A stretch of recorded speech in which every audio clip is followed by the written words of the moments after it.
Assalamualaikum warahmatullahi wabarakatuh. Selamat datang di channel saya, Dani Danila. Video saya kali ini akan menjelaskan tentang perkuliahan pengantar ilmu hukum. Mata kuliah ini merupakan mata kuliah wajib bagi mahasiswa Fakultas Hukum. Simak dan tonton video ini sampai selesai. Semoga video ini bermanfaat buat kalian. Perkenalkan, nama saya Rahman Ramadhani. Saya adalah salah satu dosen pengampu mata kuliah pengantar ilmu hukum.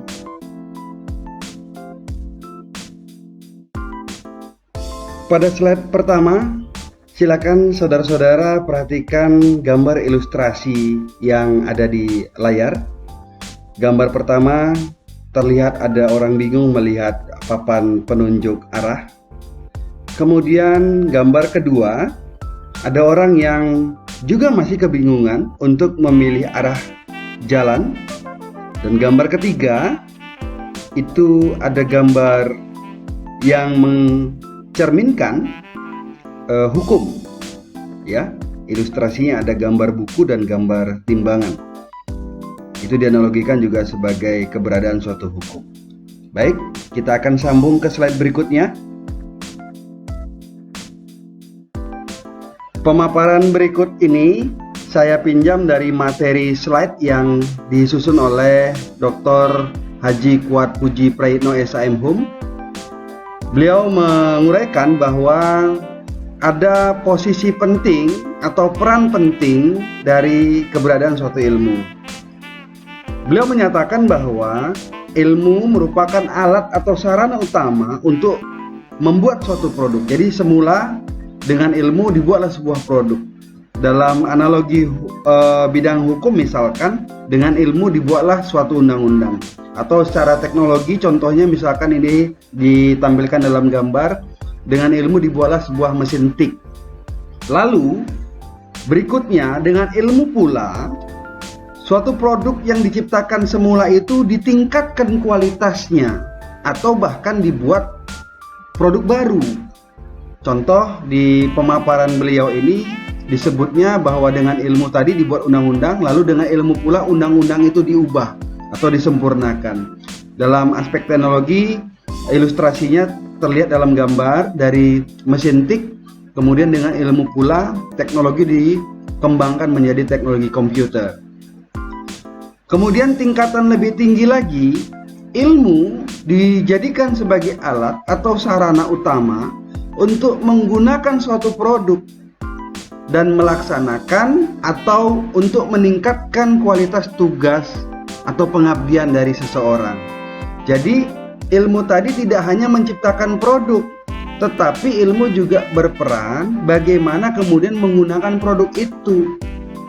Dengan produk itu kemudian meningkatlah kualitas kerja, meningkatlah kualitas kinerja, meningkatlah kualitas pengabdian, bahkan juga bisa mendukung tingkat loyalitas dari suatu kelompok. Dalam ilustrasi sederhana yang dibuat oleh beliau, urutannya setelah membuat undang-undang dengan ilmu mengubah undang-undang, lalu dengan ilmu pula bagaimana kemudian menegakkan undang-undang itu atau melaksanakan undang-undang itu sesuai dengan apa yang semestinya. Simpulannya, beliau menyatakan bahwa ilmu itu menjadi alat sarana utama. Tanpa ilmu, maka akan menjadi rusak.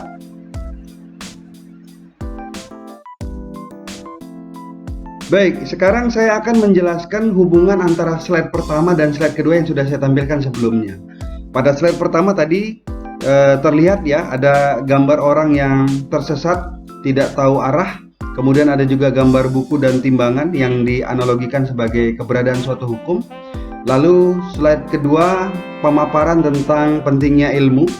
Jika kita kaitkan atau kita padukan antara slide pertama dan slide kedua, maka dapat dipahami sesungguhnya mata kuliah pengantar ilmu hukum sebagai suatu disiplin ilmu itu akan memberikan atau menuntun saudara memahami apa itu hukum. Jadi tujuan pembelajaran mata kuliah ini adalah sebagai landasan untuk mendukung mata kuliah lain yang akan Anda pelajari di bangku perkuliahan. Sehingga akan memudahkan pemahaman mata kuliah hukum yang bukan bersifat pengantar lagi. Mata kuliah ini mempelajari dasar-dasar atau sendi-sendi hukum untuk mengantarkan para mahasiswa dalam mempelajari hukum ke arah yang sebenarnya. Akan ditempuh dalam 1 semester dengan bobot 4 SKS.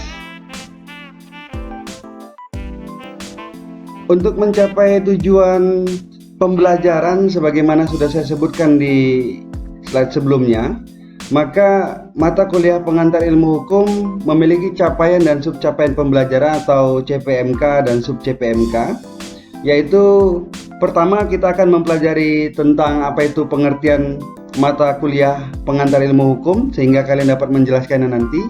Kemudian kita juga akan mempelajari tentang manusia dan masyarakat.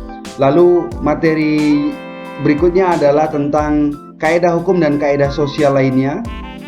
Selanjutnya akan dibahas juga dalam mata kuliah tentang sumber-sumber hukum, pembidangan hukum, macam-macam aliran hukum, kemudian ilmu bantu hukum, dan ada pula materi yang mempelajari tentang ilmu hukum sebagai ilmu pengertian hukum. Lalu ada materi yang menjelaskan tentang penemuan hukum. Dan terakhir, materi yang menjadi CPMK dan sub-CPMK mata kuliah ini adalah unifikasi hukum dan kodifikasi hukum.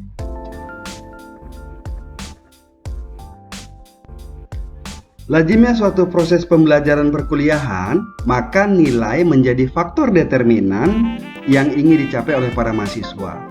Berikut ini adalah tampilan trik agar para mahasiswa lulus pada mata kuliah ini. Pertama, ikuti perkuliahan ini sesuai jadwal, dimulai dari dibuka sampai berakhirnya kelas perkuliahan. Lalu, penuhi komponen penilaian meliputi absensi, tugas mandiri, tugas terstruktur, ikuti ujian tengah semester dan ujian akhir semester. Terakhir yang tidak kalah pentingnya adalah tetap jaga sikap atau attitude.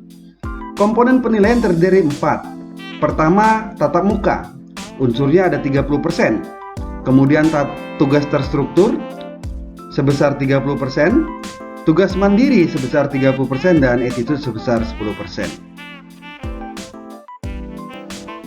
Terima kasih sudah menonton video saya sampai selesai. Semoga apa yang saya jelaskan dapat menuntun kalian semua mengikuti perkuliahan ini sampai 1 semester ke depan. Tetap semangat, jaga kesehatan, dan mohon maaf saya jika ada kesalahan. Sampai ketemu di materi saya selanjutnya. Assalamualaikum warahmatullahi wabarakatuh.